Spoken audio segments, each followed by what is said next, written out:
বর্তমান সময়ে সামরিক শক্তির দিক দিয়ে মুসলিম দেশগুলো ভালোই উন্নতি করেছে এবং ইতিমধ্যে বেশ কিছু মুসলিম দেশ পৃথিবীর শ্রেষ্ঠ 20টা দেশের মধ্যে অবস্থান করছে। তাই আজকে আমরা পৃথিবীর সবচেয়ে শক্তিশালী 5টা মুসলিম দেশের ব্যাপারে জানবো। কিন্তু সেটা জানার আগে তোমরা যদি আমার চ্যানেলে প্রথমবার এসে থাকো তাহলে ভিডিওটাতে একটা লাইক দিয়ে চ্যানেলটিকে সাবস্ক্রাইব করে দাও।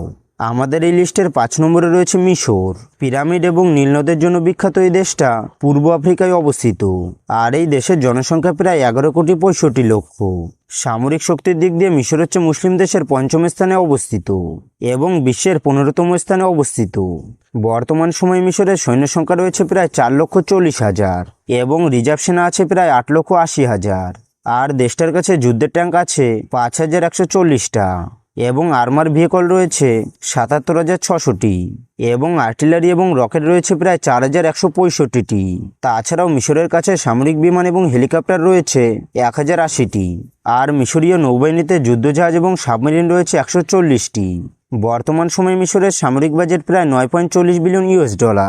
এরপর 4 নম্বরে রয়েছে ইরান, আর এই দেশের জনসংখ্যা প্রায় 9,40,00,000 এবং ইরান হচ্ছে মুসলিম দেশের দিক দিয়ে বিশ্বের 4র্থতম শক্তিশালী দেশ। বর্তমানে ইরানের সৈন্য সংখ্যা রয়েছে প্রায় 6,10,000 এবং রিজার্ভ সেনা আছে প্রায় 3,50,000। তাছাড়াও প্যারামিলিটারি রয়েছে 2,20,000। ইরানের কাছে ট্যাঙ্ক আছে 2,000টি এবং আর্মার ভেহিকল রয়েছে 65,000টি। আর আর্টিলারি এবং রকেট প্রযুক্তি রয়েছে 3,405টি এবং বিমান বাহিনীতে যুদ্ধ বিমান রয়েছে 551টি।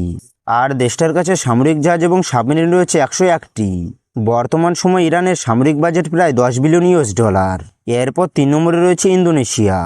দক্ষিণ পূর্ব এশিয়ায় অবস্থিত বিশ্বের সবচেয়ে জনবহুল মুসলিম দেশ হচ্ছে ইন্দোনেশিয়া, আর এই দেশের জনসংখ্যা প্রায় 28,35,00,000। সামরিক শক্তির দিক দিয়ে ইন্দোনেশিয়া মুসলিম দেশের মধ্যে 3 নম্বরে অবস্থান করে। বর্তমানে ইন্দোনেশিয়ার সৈন্য রয়েছে প্রায় 4 লক্ষ এবং রিজার্ভ সেনা রয়েছে 4 লক্ষ। আর দেশটাতে প্যারামিলিটারি রয়েছে 2.5 লক্ষ। তাছাড়াও দেশটাতে ট্যাঙ্ক রয়েছে 300টি আর আর্মার ভেহিকল রয়েছে 11,400টি এবং আর্টিলারি এবং রকেট প্রযুক্তি রয়েছে 630টি। তাছাড়াও দেশটাতে বিমান এবং হেলিকপ্টার রয়েছে 474টি আর দেশটাতে যুদ্ধজাহাজ এবং সাবমেরিন রয়েছে 333টি।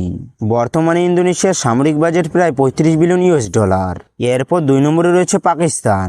মুসলিম দেশের মধ্যে একমাত্র পারমাণবিক শক্তি রয়েছে পাকিস্তানে। বর্তমানে পাকিস্তানের জনসংখ্যা প্রায় 25,10,00,000। সামরিক শক্তির দিক দিয়ে পাকিস্তান মুসলিম দেশের মধ্যে 2 নম্বরে অবস্থান করে। বর্তমানে পাকিস্তানের সৈন্য সংখ্যা রয়েছে প্রায় 6,54,000। রিজার্ভ সেনা আছে 5,50,000 এবং প্যারামিলিটারি রয়েছে 5 লক্ষ। তাছাড়াও পাকিস্তানের কাছে ট্যাঙ্ক আছে 3,742টি এবং আর্মার ভেহিকল রয়েছে 50,524টি। আর্টিলারি আর রকেট প্রযুক্তি রয়েছে 5,992টি। তাছাড়াও পাকিস্তানের কাছে সামরিক বিমান এবং হেলিকপ্টার রয়েছে 1,424টি আর দেশটাতে যুদ্ধজাহাজ এবং সাবমেরিন রয়েছে 124টি। বর্তমানে পাকিস্তানের সামরিক বাজেট প্রায় $6.24 বিলিয়ন। এরপর 1 নম্বরে রয়েছে তুর্কি। পশ্চিম এশিয়া এবং দক্ষিণ পূর্ব ইউরোপের দেশ হচ্ছে তুর্কি। তুর্কির জনসংখ্যা প্রায় 8,74,00,000। সামরিক শক্তির দিক দিয়ে তুর্কি হচ্ছে মুসলিম দেশের মধ্যে সবচেয়ে শক্তিশালী দেশ। বর্তমানে তুর্কিতে সেনাবাহিনীর সংখ্যা প্রায় 3,55,000 এবং রিজার্ভ সেনা আছে 3,79,000 আর প্যারামিলিটারি রয়েছে 1,55,000। তুর্কির কাছে ট্যাঙ্ক আছে 2,231টি এবং আর্মার ভেহিকল রয়েছে 55,404টি। আর্টিলারি এবং রকেট প্রযুক্তি রয়েছে 3,071টি। তাছাড়াও তুর্কির যুদ্ধবিমান এবং হেলিকপ্টার রয়েছে 1,060টি আর নৌবাহিনীতে যুদ্ধজাহাজ এবং সাবমেরিন রয়েছে 186টি। বর্তমানে তুর্কির সামরিক বাজেট প্রায় $40 বিলিয়ন। তো বন্ধুরা, এই ছিল পৃথিবীর সবচেয়ে শক্তিশালী 5টি মুসলিম দেশ। আর বন্ধুরা, তোমাদের কোন দেশটা বেশি ভালো লেগেছে সেটা কমেন্ট বক্সে অবশ্যই বলে যাবে।